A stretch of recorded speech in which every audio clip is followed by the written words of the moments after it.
Unaweza tarajia viongozi wengine wa kanisa kama nyinyi wa follow the same suit kutengeneza, kwa sababu mabarabara mingi za Nairobi zimeharibika. Mnaweza ambia viongozi kama nyinyi wenye wanakaa Nairobi, wako na makanisa Nairobi, kivipi kuhusu hizo mabarabara? Wow, tungetaka kuambia pia viongozi wa makanisa hauwezi hubiri katika madhabahu peke yake. Hata hapa ni kuhubiri na hubiri. Saa hii ni kuhubiri na hubiri.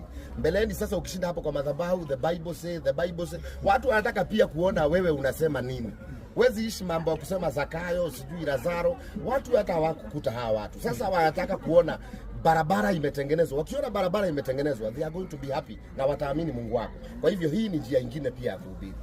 Unajua the reason why makanisa yameanza kuchukiwa na watu wameanza kuboeka ni makanisa. Ni kwa sababu makanisa haisaidii community. Hatuwezi ishi maisha kushinda tukisema serikali. Sometime kanisa lazima wasimame sasa waanze kusaidia community vile wanaweza.